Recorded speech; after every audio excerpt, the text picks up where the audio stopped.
Alright guys, this is a continuation, part 2. So if you haven't watched part 1, go watch that right now. But anyway, we are back with part 2 of the 2024 UFC Awards.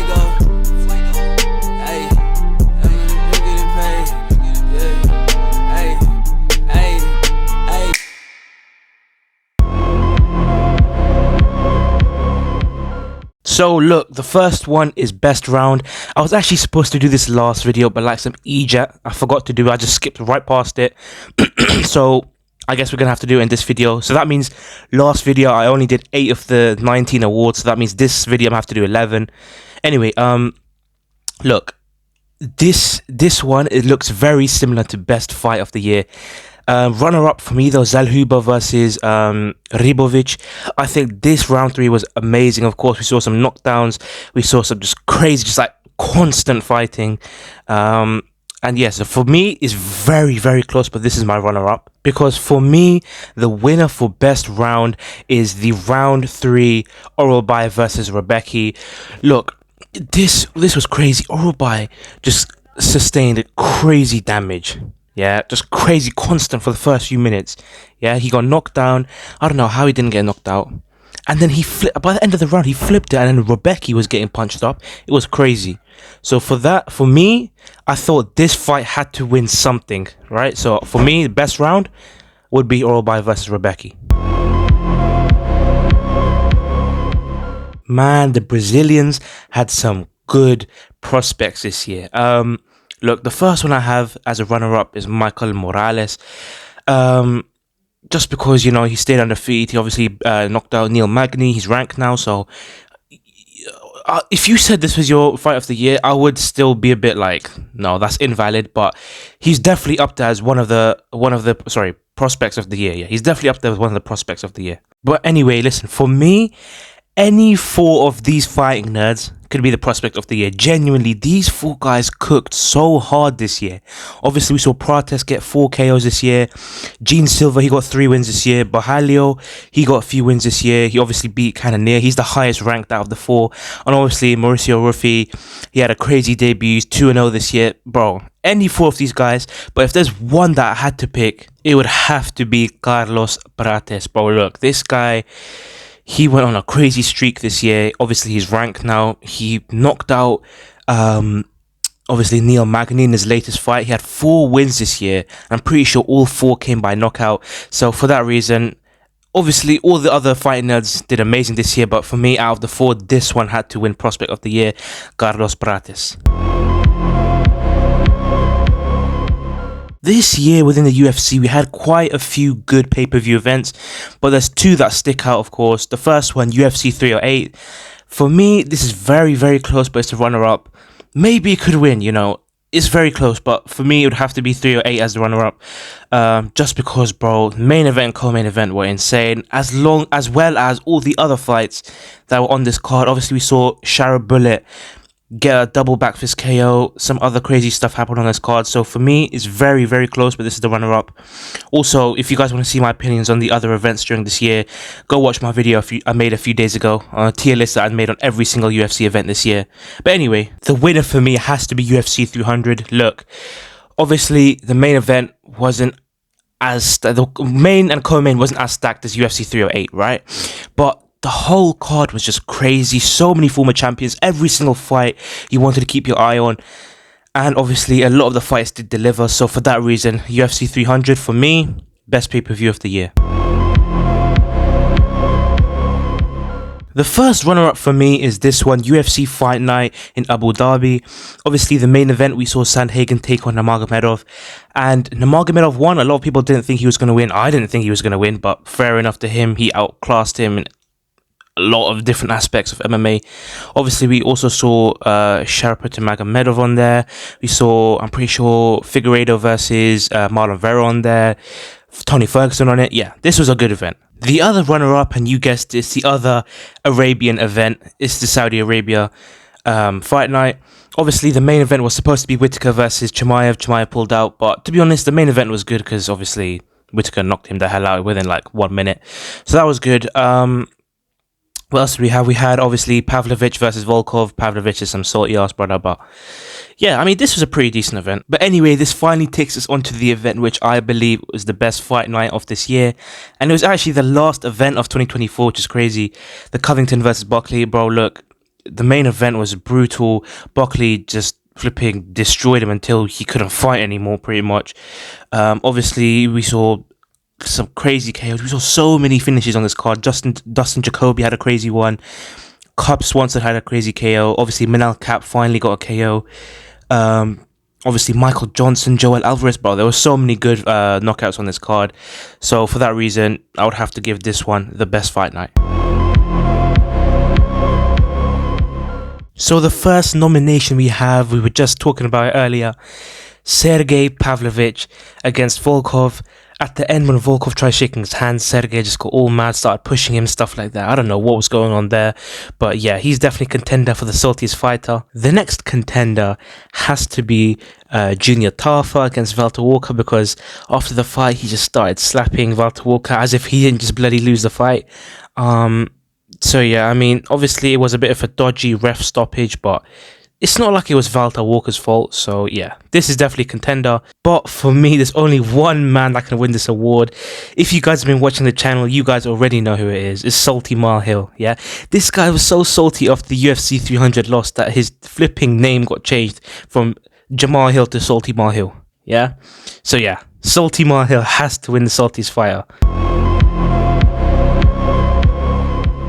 You guys should have known that this was not going to be the last time we're going to see one of the fighting nerds.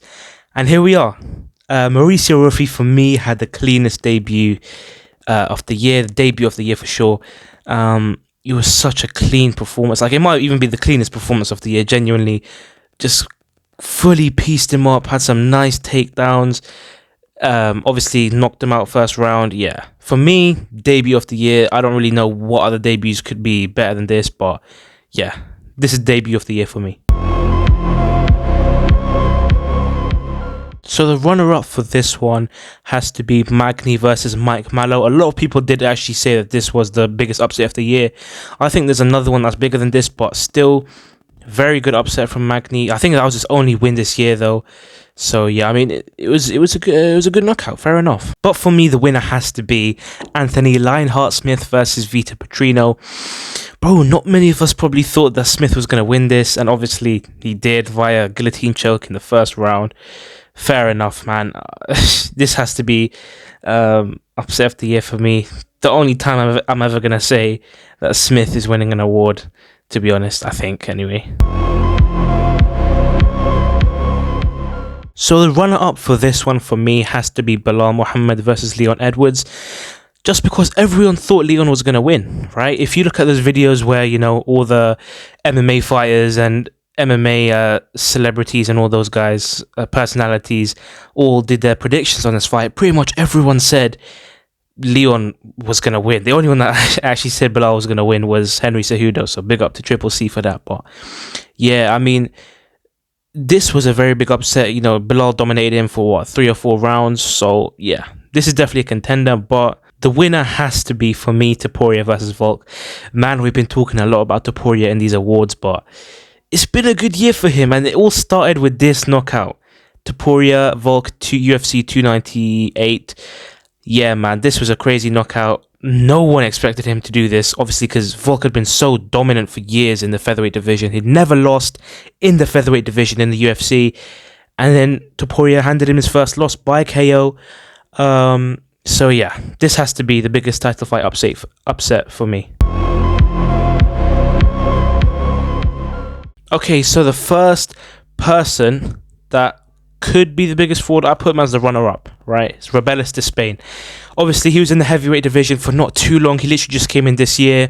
In his debut, he knocked out some guy in like 20 seconds. And then obviously, he went on to have 2 other fights within the UFC, and he lost both of them because his grappling is just so bad. His wrestling is so bad. He has no takedown defense. He can't, when it comes to grappling, 0, yeah? The only reason why I don't think he is the biggest fraud is because he never really had a chance to properly prove himself. Like, obviously, he had the first fight where he knocked him out. Like, clearly he's good at striking, right? Clearly he's got some crazy power, crazy reach, whatever. But, you know, he was never ranked. He was never really that big of a name. So for that reason, I don't think he is the biggest fraud. But that person for me has to be Vita Petrino as the biggest fraud. Now, look, I do think fraud's a bit harsh. I don't think he's a fraud. Like, he's a good fighter. Obviously, he was ranked this year. He was number 15 ranked. But then he lost to Anthony Smith. People thought, okay, fair enough. That was just a bit of a rookie mistake, you know.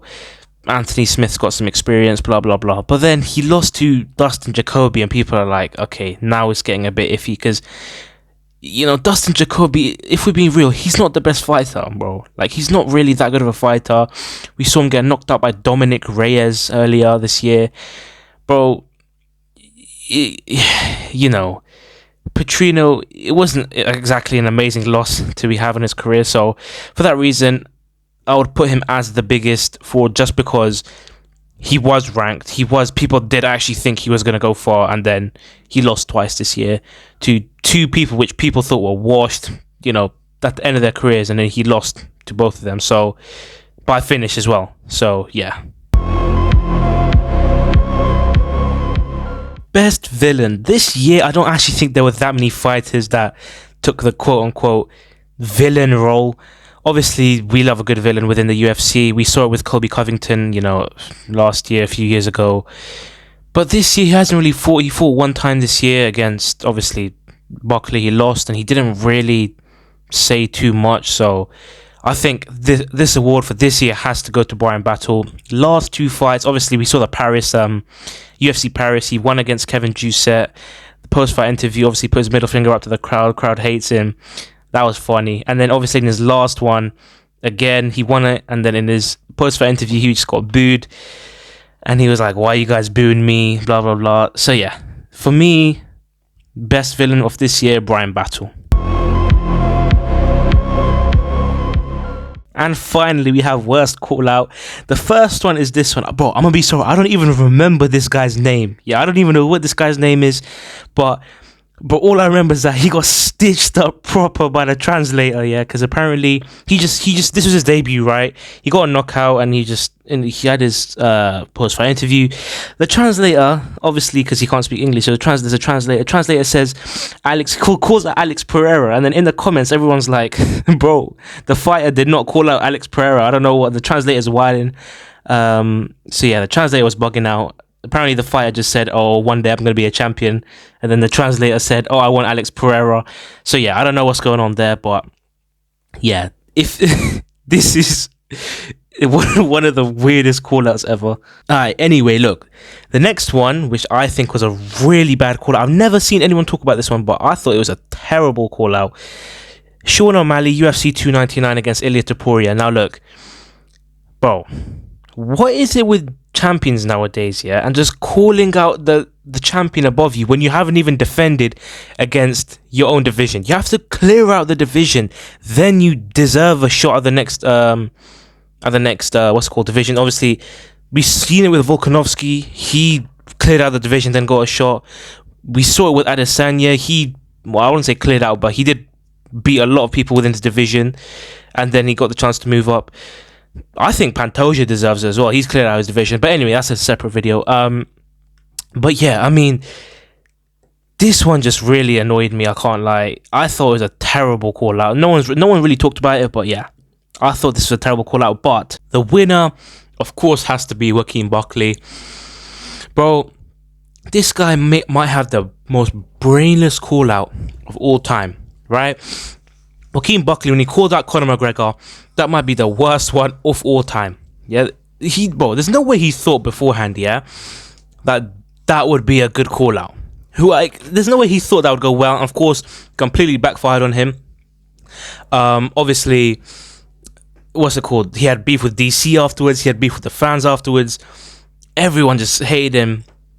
But to be fair, he had a good comeback. He probably had the worst call out of the year and the best call out of the year. Obviously, UFC Tampa, when he beat Colby Covington, he called out Kamaru Usman afterwards, obviously involving the fans within his he involved the fans within his interview. So yeah, I would say worst call out, Buckley. To be fair, he had a comeback at the end of the year, but worst call out, Buckley, when he called out Conor McGregor. So there it is, UFC Awards 2024. I also had some other categories, but they were a bit too specific. Like the two I was gonna do as well. Best gym, that would obviously be Fighting Nerds. There's not really any other that it could be. And best production, like best produced pay-per-view, that would be UFC 306. But I mean, again, that's kind of like obvious, like which other one could it be? So I mean, there's two other ones for you guys. But yeah, that's about it. You guys let me know in the comment section down below if you guys agree. And yeah, I guess I'll see you guys next year with some more videos. So yeah, like, comment, subscribe, share, and I'll see you guys next time. Safe.